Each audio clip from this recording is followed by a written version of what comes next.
KTSM 9 News after the game starts right now.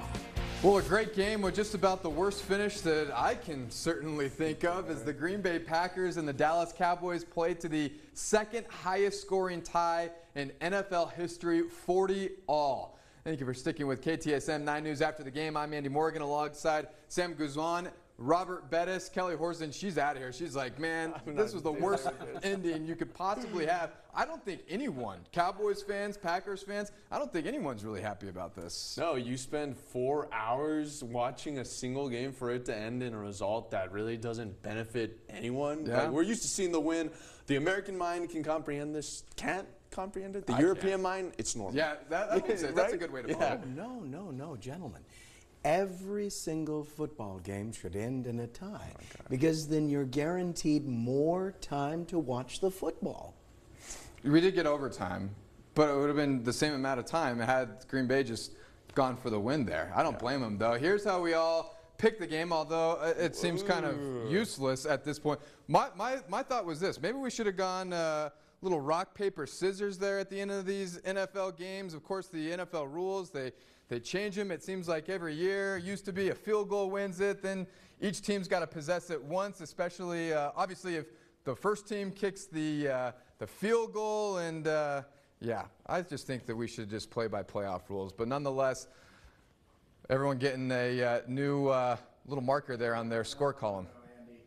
Everybody around this place was very, very nervous. Do you see the person who went for America's team, the Cowboys? And we got the tie next to it now to prove it. What if Shout out to our graphics person. What if they had pulled it off? Can you imagine how much gloating there would be on your TV right now? Something like that. Live look outside using our tower camera. Cloudy most of the day, but this might be the end of our monsoon season. Let's send it over to Chief Meteorologist Robert Bettis, who is apparently a Cowboys fan these days. Robert? I sure am tonight. Great job, guys. You saved me from embarrassment. There, you got that at least. All right. Now, KTSM is extending that weather authority alert through the end of monsoon season. I say that because I believe we're about 4 to 5 hours away from the end of monsoon 2025. It's a last hurrah. A line of thunder showers down south of Juarez right now on approach. If this holds together, it will encompass the whole west side, virtually all of central and even parts of the east side. It's been a very busy day today, especially east of the Franklin Mountains with numerous flood advisories and very strong thunder showers. And this is no exception.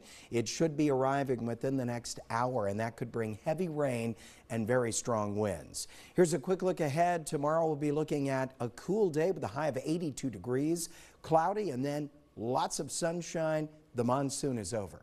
I'll have your detailed forecast coming up in just a bit. Andy. Robert, thank you. To a developing story now. Police want you to be on the lookout for a man accused of pointing a gun at a woman. El Paso police say it happened September 3rd around 3 a.m. at the Lone Star Laundry on Montwood.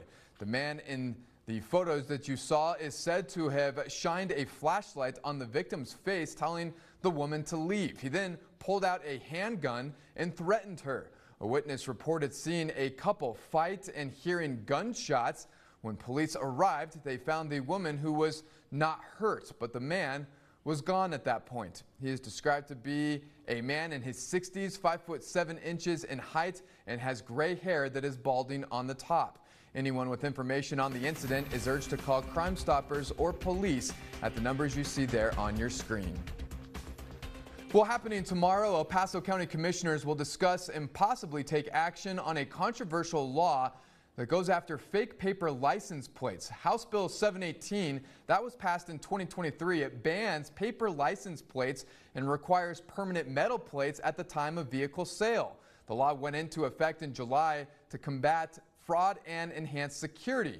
Now, El Paso County Judge Ricardo Samaniego spoke with me last week about the new law and its unintended consequences on local car dealerships in El Paso. Take a listen. What has happened is that, Andy, that they've gone from the title clerks being actually working in the county side have now shifted to the dealer. And so they're not trained. This is an additional expense for them. So it's been very difficult for them, whereas the bigger dealers have the time, the money, they can hold off from, they can be able to pay off some of the loan without the cars being sold. So a lot of things, a lot of pressure on the small dealerships. Now, the judge adding the new rule has created a backlog and an increase in permit transaction times for these registration stickers. Now, in a statement that was released today, County of El Paso Commissioners Court pointed to a lack of insufficient preparation, response, and leadership within the tax assessor collector's office as the cause of the issues. They directly named tax assessor collector Ruben Gonzalez as failing to prepare dealerships in the area, saying, quote, many other counties and motor vehicle dealers provided early training and began using the web dealer system well before the July 1st effective date. Unfortunately, Mr. Gonzalez did not take these steps in advance, nor did he require dealers in El Paso County to train and test the system prior to the mandate taking effect. To see the full interview with Judge Samaniego and read more up on this story, just visit KTSM.com. Well, coming up, Lucha for the Cure. We take you to the ring for a good cause and how you can still help women in our community. Thank you for watching KTSM 9 News, putting local first.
Heavy-duty models. That's over $4,000 in average finance savings.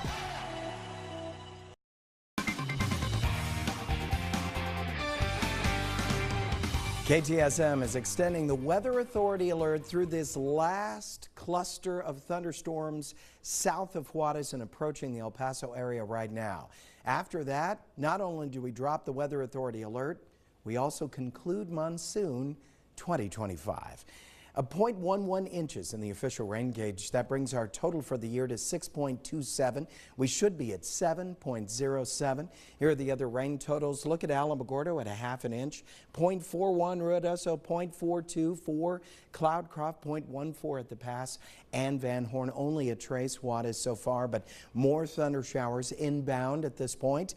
88 our official high temperature today. That's +3 over normal. 98 the record, and that was set back in 2023.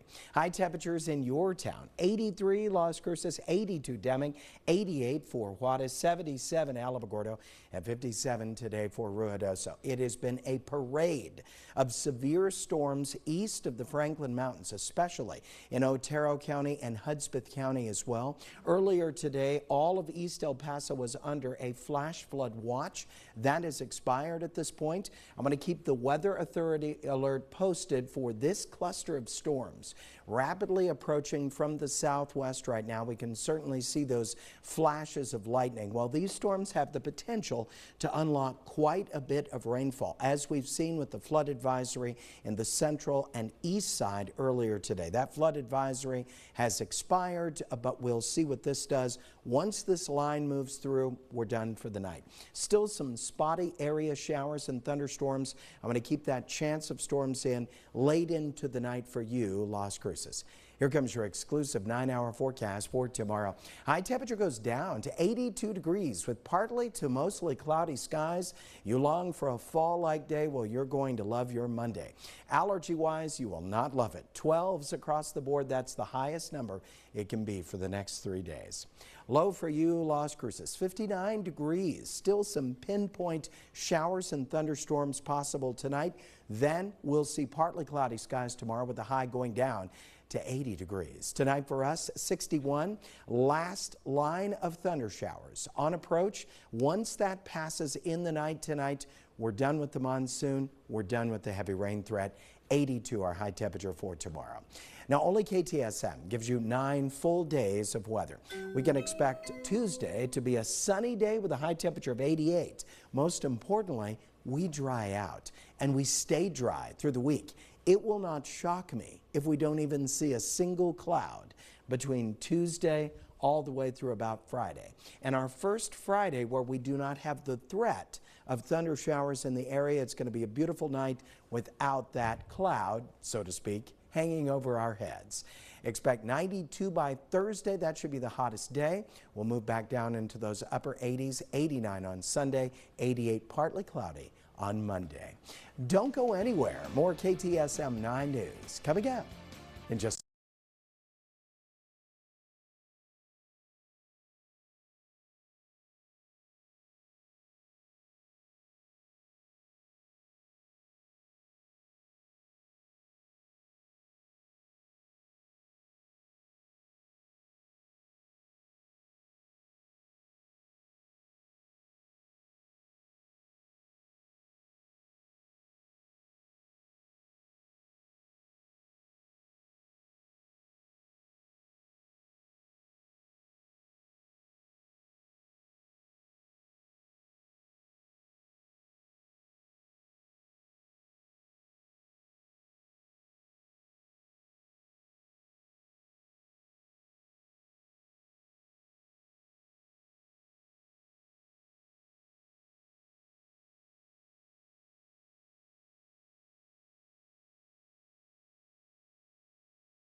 Montana, ask for Sunny where Sunny saves you money. Viva makes it happen. Lucha Libre for a good cause. That was this weekend's Lucha for the Cure matchup was all about. Right Drive, God for the Ring Pro Wrestling Entertainment, and Desert Imaging put on the event on Saturday. It was a free Lucha Libre event to kick off Breast Cancer Awareness Month. and raise funds to provide mammograms for uninsured women in the El Paso community. Right Drive says last year they raised $3,000 to help 24 women receive free screening mammogram vouchers. We put a link to where you can donate on our website, KTSM.com. And check this out. Puerto Rican artist Bad Bunny will headline the Super Bowl 60 halftime show. Apple Music making the announcement during halftime of tonight's Sunday night football game. A global superstar, Bad Bunny has been dubbed the king of Latin trap for his Spanish language raps. Super Bowl 60 will take place February 8th at Levi Stadium in Santa Clara, California. The game will be broadcast right here on KTSM. Looking forward to that, especially if it's anything like tonight's game, although the difference would have been we would have played another overtime period. I don't know how I feel about these rules. I just don't think a football game should end in 1 hour. In a tie, it just, again, like I said earlier, the American mind just cannot comprehend it. The European mind can. But I don't like that. I'm even the guy in my fantasy football league that makes sure we have decimal places, so you score 103.62 to make sure there are no ties. I just think you need a winner, especially on Sunday night. Yeah, I guess, but we'll see. That. Yeah, we've got highlights of the Cowboys-Packers game next to sports. Still exciting, so tune in. Plus, a Saturday recap of both UTEP and New Mexico State, how the Miners and Aggies fared on the gridiron yesterday. All that and more next to sports. KTSM 9 and New Senda Credit Union present this week's High School Student of the Week. Hi, my name is Melanie Hernandez, and I am a junior here at Mission Early College High School. I've been in Key Club for 2 years now. Key Club is an organization here at MEX where we give back to our community through volunteering our time. My favorite project this year has been our suicide prevention project. During this project, we made kindness cards to give out to the students along with Kool-Aid to help lessen the stress and spread positivity during the first months of school, which can be very stressful, especially for our freshmen. I also really like to donate my time to Dr. Sushik Elementary School. I've been doing so for almost 4 years now. I go help with science nights, Halloween nights, and Saturday school. I help by either tutoring students or helping teachers decorate whatever they need me there for. As an early college student, I will receive my associate's degree along with my diploma when I graduate. Currently, it's in multidisciplinary studies. Even though I'm unsure of what career path I want to take, I do know that I want to be in a smaller community where I can give back and build meaningful relationships. Who motivates me the most are my parents. Because they always believe I can do better, I always expect myself to do better.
Borderland and Zaragoza, where Viva makes it happen.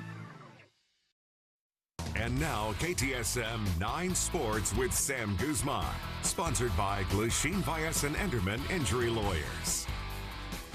Tonight, the Green Bay Packers and Dallas Cowboys went head-to-head under the lights in prime time. And heading into this one, there were plenty of storylines to talk about. But the one that had everyone's attention, the return of Michael Parsons, now suiting up for the Packers back in Dallas for the first time since his blockbuster trade. Parsons returns, and the Cowboys trying to snap their 5-game losing streak to the Packers. Start off in the second quarter, Green Bay up 13-9. Dak Prescott drops back here and connects with George Pickens with 9 seconds left in the first half. Dallas takes a 16-13 lead, its first lead of the game.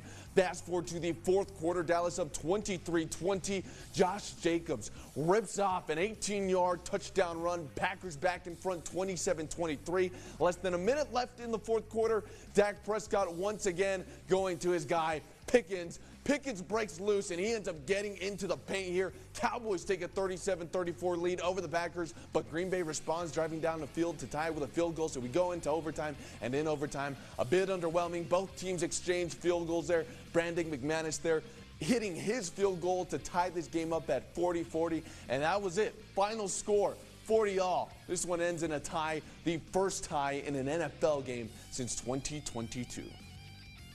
Week 5 of the 2025 college football season is in the books, and let's just say it was not a great week for either UTEP or New Mexico State. In their Conference USA opener, UTEP fell to Louisiana Tech 30-11 at the Sun Bowl. The Miners' defense played well, holding La Tech to under 100 rushing yards and forcing 4 turnovers, 3 fumbles, and 1 interception. But UTEP could not take advantage, turning the ball over multiple times themselves.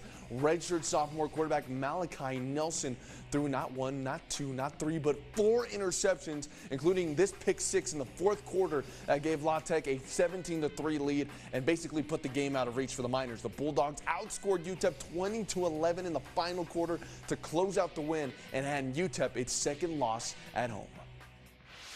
Obviously, the main issue obviously is the turnovers, and those came in a cluster, just like we got them back on defense, but they came on a cluster on offense.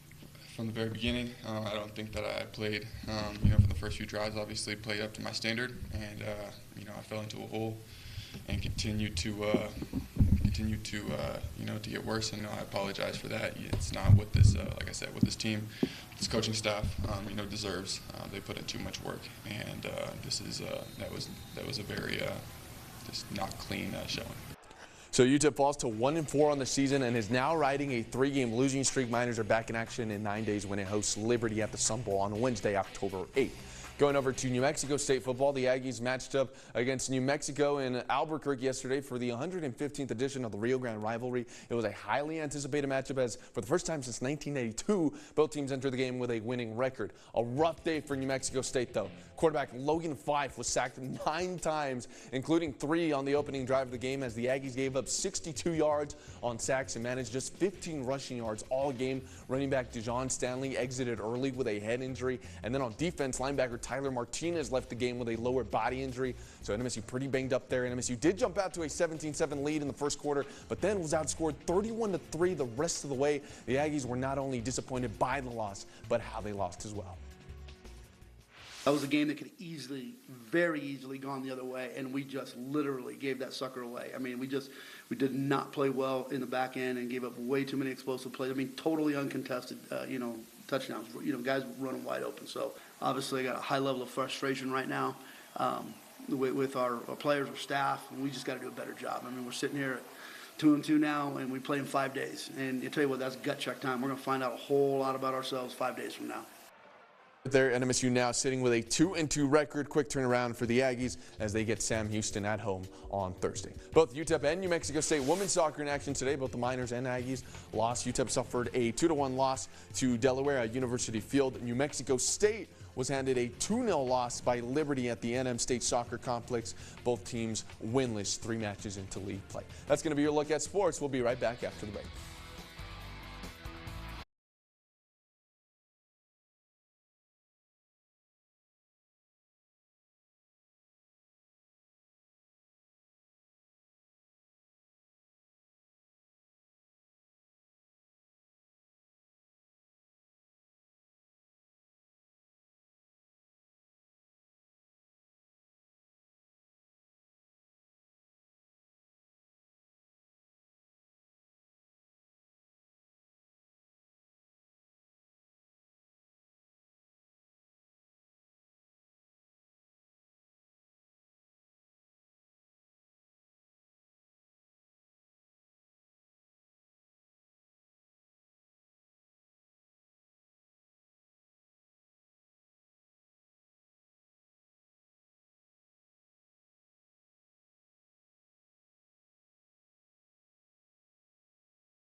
speed during Truck Month.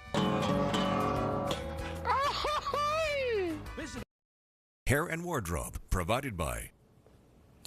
Would you like to be a weather watcher? Rick Gonzalez, thank you so much for sending in that East Side Rainbow. Awesome, awesome news at KTSM.com. Of course, it has been the East Side and Central that had the heavier rainfall so far today. But that's going to change in the night tonight. A last hurrah is moving toward the El Paso area. That should be arriving within the next hour.